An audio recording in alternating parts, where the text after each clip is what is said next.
Hello and a warm welcome to the program. I'm Millicent Walker in Lagos. Israel's military has announced that its forces have surrounded Gaza's main city while rejecting growing international calls for a ceasefire in the besieged Palestinian territory. Military spokesperson Daniel Hagari says the Gaza City has been encircled nearly a week after its forces expanded ground operations in the Hamas-governed enclave. According to Israeli Prime Minister Benjamin Netanyahu, the Israeli forces are at the height of the battle. Last week, he said the war against Hamas had entered the second stage amid an escalating offensive to bring back hostages held by Hamas. In response, Hamas's military wing, the Qassam Brigades, warned that Gaza would be the, quote, curse of history for Israel, and that Israeli soldiers entering the enclave would go home in black bags. Earlier, Israel Defense Forces, IDF, released videos of their ground forces operating in Gaza and attacks on the enclave by air and sea. The IDF said they had killed a Hamas commander, Mustafa Dalul, during one of their aerial assaults and recovered weapons including AK-47 rifles, submachine guns, communication equipment, and maps during searches in the area.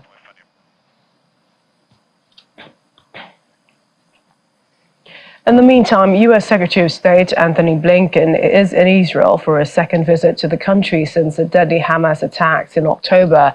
He has met with Israel's Prime Minister, the Israeli War Cabinet, and also Israeli President. The U.S. is hoping these meetings will result in more progress in allowing humanitarian aid into Gaza. And according to Mr. Blinken, before leaving Washington, it will focus on concrete steps to minimize harm to civilians in the Gaza Strip. Well, after Friday's Israeli meetings, the secretary is expected to visit Jordan, where he will speak with Arab leaders, those of whom are Israel's neighbors and have become increasingly outspoken in their condemnations of Israel's ground campaign against Hamas. While in Tel Aviv with President Herzog, Secretary Blinken reiterated U.S.'s support for Israel, and Herzog gave details of its warning of civilian evacuation from Gaza. With due respect as to the humanitarian and the international law abiding by the State of Israel. So this is a leaflet which we are sending by over 1,200,000 leaflets to the citizens of Gaza. We've carried out 6 million text messages and 4 million phone calls to the citizens of Gaza according to the rules of international law, where we alerted the citizens in advance, including before the Jabalia attack.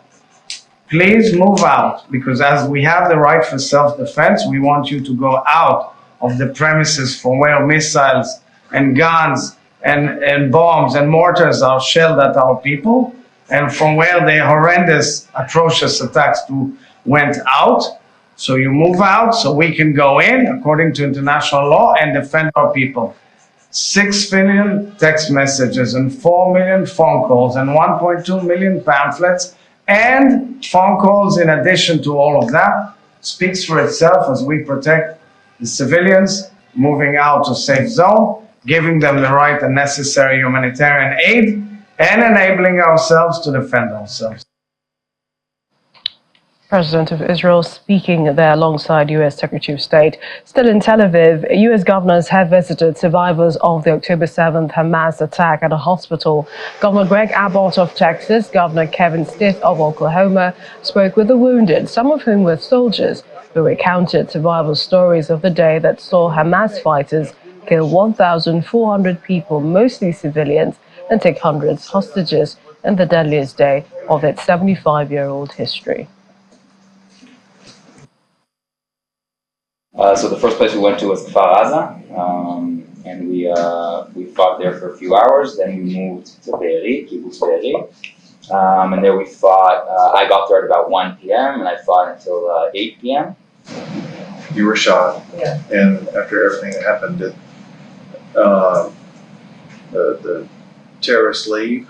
Yeah, they kept on coming back all the time. How did you eventually get out? I was hiding under a tree. Looked up and I saw that no one is around me. I was alone for like an hour. What I could hear was just Arabic shots and people screaming. I got shot from the right by an AK-47. He hit my finger. We kept on fighting. We took the terrorists down. We continued to go to the door, and then I got shot from the left. So I have shattered bones all over, a ripped pec and a ripped biceps, and my nervous system is all ripped. They looked for the clinics, they looked for the ambulances. The first attack was there, an RPG on the ambulance in order to, paralyze anything that could save people. They shoot an RPG at an ambulance? Yeah, yes, in Be'eri. I couldn't believe it. I thought it was great psychology warfare. We're very resolute that you need to finish the job, that we have to eradicate Hamas.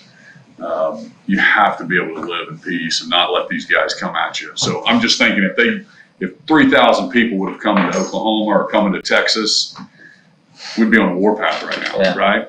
So, and the fact that the world doesn't understand what's happening, that's where we're here to try to come back and carry that message back to the U.S. And they're not terrorists with guns and a pickup truck anymore. These folks are trained. There was 3,000. This is very coordinated. It's like our 9/11 that happened in the U.S. So.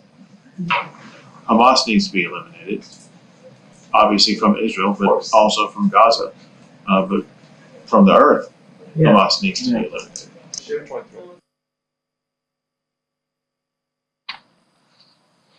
Meanwhile, the White House says it is concerned about attacks on Israeli forces by Lebanese group Hezbollah as they exchange fire and violence spikes at the Israel-Lebanon border. However, National Security spokesperson John Kirby says there is no indication the Iran-backed group is ready to go all in with its attacks. I think you all heard the president address this earlier today, but thanks to his leadership. But how concerning is it that there have been consistent engagement with Israeli forces? Obviously, we're concerned about continued attacks on Israeli forces there in the north, as are the Israelis. But I don't believe we've seen any indication yet specifically that Hezbollah is ready to go in full force, so we'll see what he has to say. We're glad to have the participation of all members of the partnership here for this summit.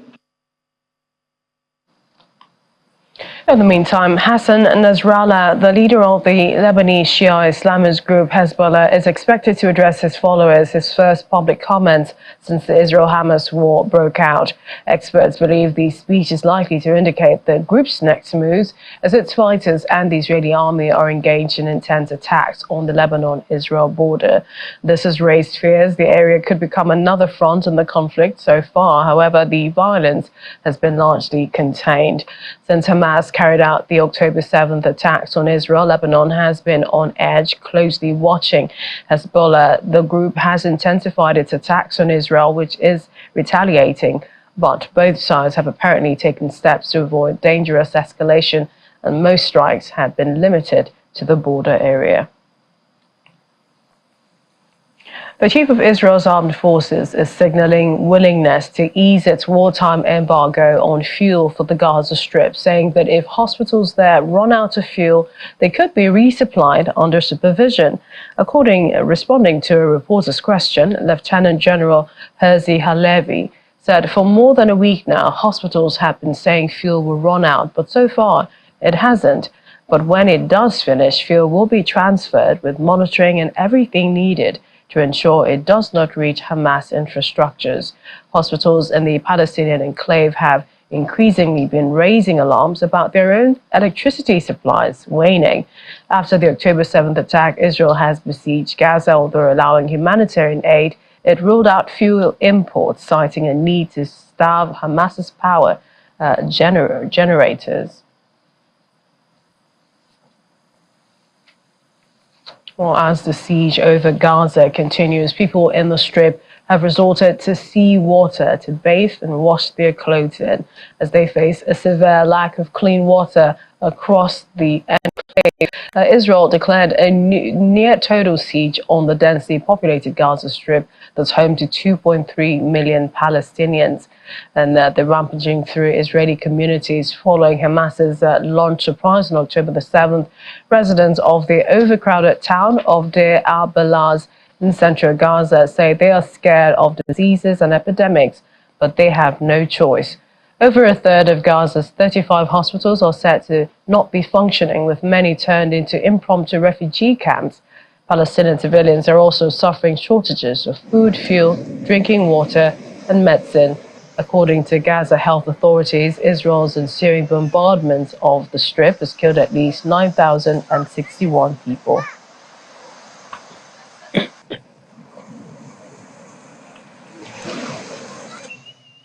The United Nations has welcomed a continued movement of people and humanitarian aid through the Rafah border crossing after wrangling over procedures for inspecting the aid, and bombardments on the Gaza side of the border had left relief materials stranded in Egypt.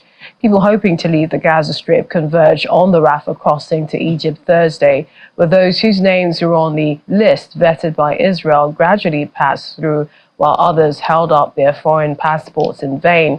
The crossing was opened for limited evacuations for a second day on day Qatar broke a deal between Israel, Egypt, Hamas, and the United States, aimed at letting some foreign passport holders and their dependents and some wounded Gazans out of the area. The Office for the Coordination of Humanitarian Affairs reports yesterday 10 trucks carrying water, food, and medicines entered Gaza through Rafah crossing, bringing the total number of trucks to 227 since October 21. The entry of fuel, the Turkish, and also just to say, the Turkish-Palestinian Friendship Hospital in Gaza City reportedly ran out of fuel yesterday and was forced to stop most of its activities, rendering 70 cancer patients at serious risks. Meanwhile, Gaza's telecommunications and internet services were cut for about 80 hours yesterday, leaving civilians in grave danger amid heavy Israeli bombardment from air and land. The hospital I just mentioned proactively about the issue regarding cancer patients because they had run out of fuel. I think this just only underscores a tragic humanitarian situation, the need for us to be allowed to get fuel in, and also the fact that you cannot, hospitals cannot be evacuated and moved. I mean, you have, whether it's people on dialysis, whether it's people in neonatal units, children in neonatal units, that just cannot happen. And it also yet another reminder of the fact that hospitals cannot be part of any combat. Just a follow-up, sorry. Is there any way for reach out for those patients and make anything on our ground? colleagues, WHO and our other colleagues are doing what they can on the ground, but we're very limited in what we're able to do, sadly. On concrete ways. Another list of approved departures out of Gaza through the Rafah crossing has been published for Friday. The border crossing is opening for the third time since Wednesday with the evacuation of dual nationals. There are 127 people listed in the UK section, with almost 100 noted as British, some as Palestinian or Irish dependent. Among Thursday's crowd was Palestinian-American Suzanne Besiso, who has been in Gaza since Ramadan of this year, but says she was not able to leave. I came down to Gaza about 6-7 months ago. I came down to spend Ramadan with my family, but since Gaza is under siege for the past 16 years and maybe more, it was really hard for me to get a permit and leave either through the Egyptian side or the Israeli side. I was supposed to leave on Sunday, and it was the second day of war, and I couldn't just leave my family behind and say, bye-bye, I'll see you on the other side. So I stayed in Gaza, and the war just got escalated so fast. A lot of people are dying. A lot of people are under the rubbles of buildings. So we finally got the chance to almost leave Gaza. This is my 5th attempt to leave. We evacuated our house about 19 days ago. Fortunately, I'm not even excited to leave Gaza because we have so many people that we live and care about. We love and care about. So right now I'm between ice and fire. I don't know if I'm ever going to be able to see the family that I left behind or the friends that I left behind. People are dying. Everybody's dying. Nobody's safe. We don't have bomb shelters. Well, believe it or not, despite rockets flying here and there, some Israeli businesses in the frontline city of Derot say they are open for business. While many of its locals have left to seek more secure refuge elsewhere in Israel, businesses like Abi Basesat is defying the Gaza war and have decided to stay open.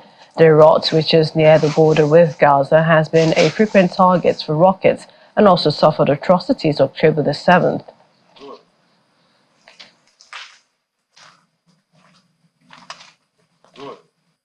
But my biggest luck was that this time it hit the pipe, the water pipe. So instead of fire, the water take out a fire and everything here was like a jacuzzi. I was wet like hell trying to close the water, but it took a few hours. And by that time, the whole warehouse, 4,000 square meter, was flooded with 10 centimeters of water. I came here 27 years ago. There wasn't any attack from Gaza that time. It started about 20, 21 years ago. So what do you want me to leave, to pack everything? I have 20,000 square meter facility here. Can I pack everything and just move? What about all my employees? I have 250 employees from the cities Sderot. Shall I fire them all to die here in Sderot and I will move to a safer place? It sounds logic to you? I cannot even think about it. No way. I'm here, I'm with them. I'm coming every morning 6 o'clock before everyone else is coming, and I'm leaving the last one at night after everyone is leaving. Well, let's take you to the Turkey base, where hundreds of cars with pro-Palestinian supporters have left Istanbul, heading to a U.S. military base southern Turkey for a protest against the U.S. and Israel as the war in Gaza intensifies. The convoy, organized by the IHH Humanitarian Relief Foundation, is expected to arrive at the military base in the province of Adana Sunday, November the 5th, after stopping by in other cities on the way. Demonstrators waved Palestinian and Turkish flags as they set off on Friday. Turkey has sent more than 200 tons of humanitarian aid to Egypt for Gazans. It has strongly condemned Israeli attacks on Gaza and has called for a ceasefire. Well, from Africa, Ghana is joining in lending its voice to the war in the Middle East as hundreds of Ghanaian protesters took to the streets of the capital, Accra, demanding a ceasefire in Gaza as the conflict between Israel and Hamas continues to escalate. Protesters gathered at a major interchange named for Kwame Nkrumah, the country's first president and independence leader, blocking a major traffic route. Among those protesting is Nkrumah's daughter, Samia Nkrumah, who carried placards with images of maimed Palestinians and phrases such as, "Say no to war crimes." I have never seen anything of this magnitude in my whole life. And I'm here to say, to add my voice to the thousands all over the world, that this must stop. We cannot sit back and see children being killed, women and children, innocent civilians, irrespective of where they come from, what their religion is, what their race is. So this must stop. We want to add our voices to all those who are saying there is a humanitarian crisis that needs urgent attention. And we need to have the courage, the moral courage to say this is wrong and this must stop and this is not the solution. And decades when there are